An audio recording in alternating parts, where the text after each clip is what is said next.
So another subject that I threw ahead to today and want to talk about, which seems mundane by comparison, and I don't know whether you've got the same sort of extreme views on it, are programmes. Dirty programmes.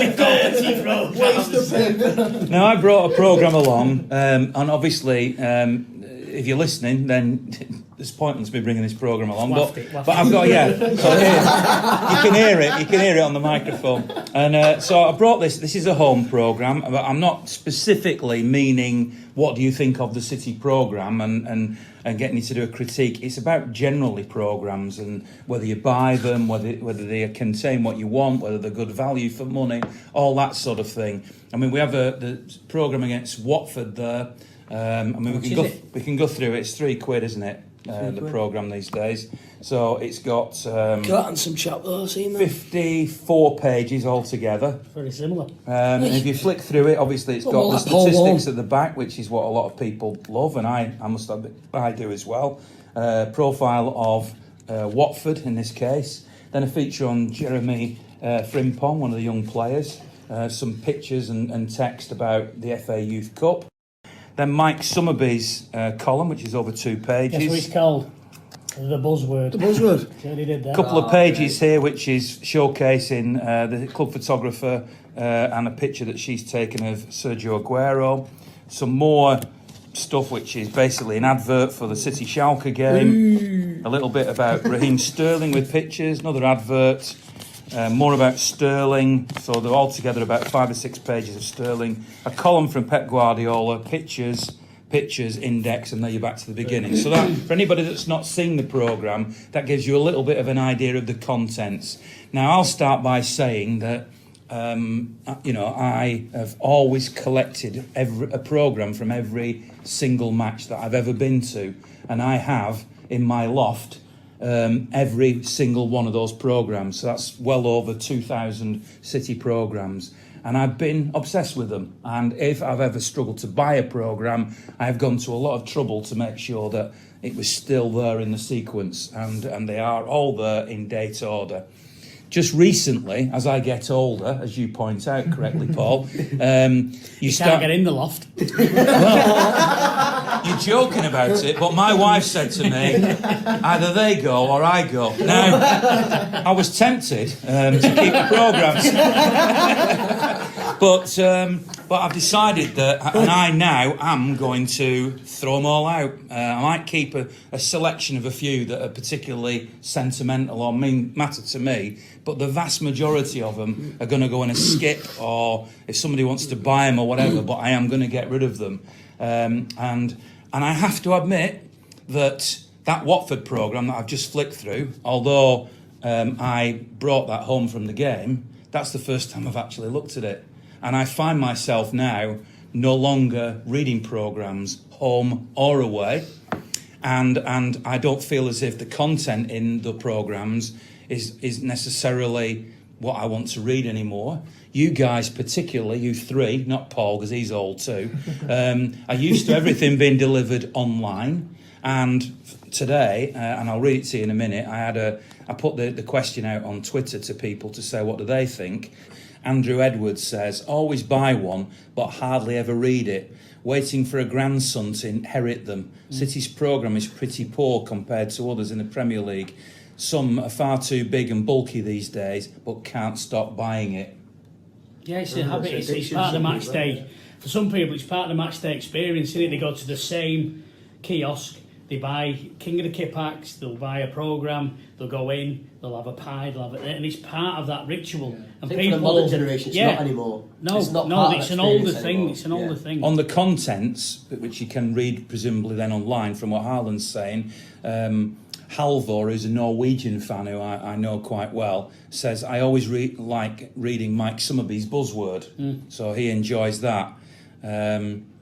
Well, go on, Matty, what's your thoughts while I'm looking through this? Well, I've not bought one for several years. When I was younger, when I had a season ticket when I was younger, I had one every game, and I think it was just part of that sort of ritual that you mentioned. I just go to the game, get a drink and get a programme. I used to get there early, so I'd think, sit in my seat and read the programme. But I think now that we've gone into this technology era, there's not really a need for it anymore. I think you can go on your phone and swipe through while you're waiting for the teams to kick off or whatever, and Get everything you need. Yeah, you can read content on your phone. There's plenty to be had for free, and I think that may be why the newspaper industry is dying as well. Is that there's so much content available Printed for media. free. So exactly. So to spend £3 on a program every game, just there's not a need for it. I don't think. I think can it's that understand why tangible people do aspect in it, like you Yeah. said. It's having it. Something to hold it, it's a souvenir. So I do understand why people still buy it, and there is some interesting content in there.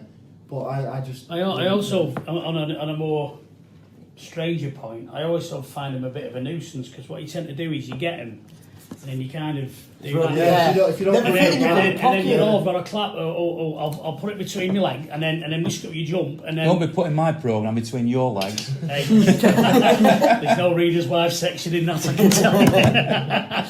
It never fits in your pocket either, because it's No, it's you the know, wrong- you yeah, can't it's roll it just- up anymore. So Hey, it's down like- at it falls Swansea, out. I didn't get one at Swansea, but in that rain at Swansea, imagine having a programme in your pocket. Use it as an umbrella. It would have been just a piece of very wet paper. The thing is, we There sit, you go, Ian. you sit 117, don't you? Yeah, I'm I'm sit 119 now, yeah. 119.